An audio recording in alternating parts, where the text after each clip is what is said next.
Hello then, Business Tonight. Sri Lanka's talks with the IMF on a bailout package have made solid progress. That's according to President Ranil Wickremesinghe after he presented an interim budget to Parliament today.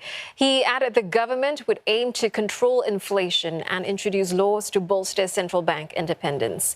While outlining a series of measures to stabilize the economy, Mr. Wickremesinghe says he aims to bring the country's annual inflation down to mid-single-digit levels, an extremely hopeful figure from current inflation levels of more than 66%. New income taxes in the next full-year budget will also be introduced. Meantime, value-added tax will rise to 15% from 12% next month. In the medium term, Sri Lanka aims to cut its debt to GDP ratio to below 100% from about 120%. The government will also introduce new legislation to reduce politicization of the central bank and cut money printing. These laws will also help strengthen fiscal management, restructure over-leveraged firms, and fight corruption in the country. And for more, we have Sujeewa Mudalige, CEO of PwC Sri Lanka, joining us from Colombo. Well, Sujeewa, does the budget meet analysts' expectations, you think? No, so thank you for having me. So you need to understand the context in which this budget has been presented. As you know, 4 months ago, we defaulted on our debt, and we have engaged IMF over the last couple of months, and they have clearly said that our debt is not sustainable. So in addition to that, if you look at a high level some of the macro numbers, see, we have one of the lowest revenue to GDP in the whole world. I mean, we are single digit and we are about 8% right now. Our budget deficit could be around 12% by the end of the year. We are definitely double digit there as well. As in your introduction, you said our inflation currently running 60% plus, and our food inflation is about 80%. Our 1-year interest rate is going at 29%.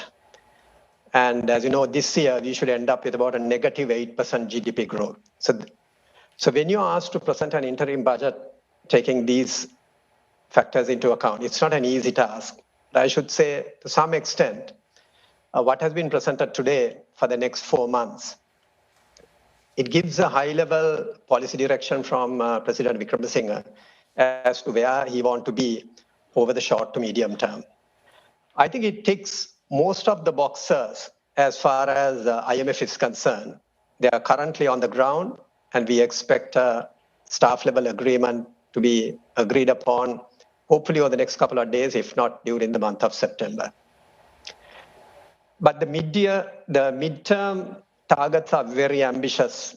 As you quite rightly pointed out, they want the revenue to go up to about 15% from the current 8%, a primary surplus within a few years to 2%, debt to be brought down to below 100% from the current 120 to 130%, inflation to be single digit. I mean, these are very ambitious targets. Yeah. Well, you also talked about, officials and the hoping that this budget is going to be followed by a staff-level agreement with the IMF for that loan package. What do you think of the chances of that?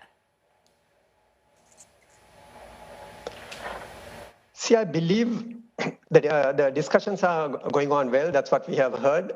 They have been here since the 24th of this month, and they are expected to be here till tomorrow, 31st of August.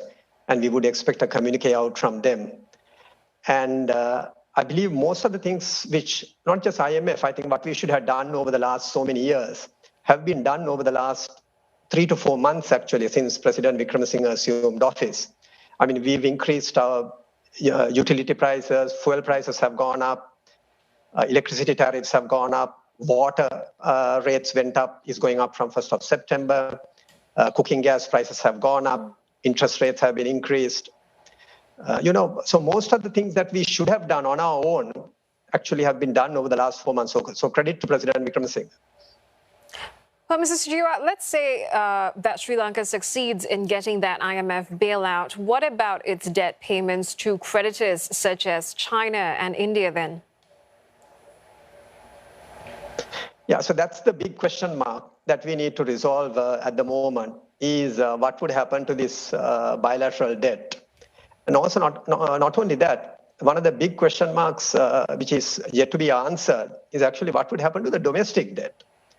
We have a substantial portion of domestic debt. I mean, our domestic to foreign debt is, roughly 50-50.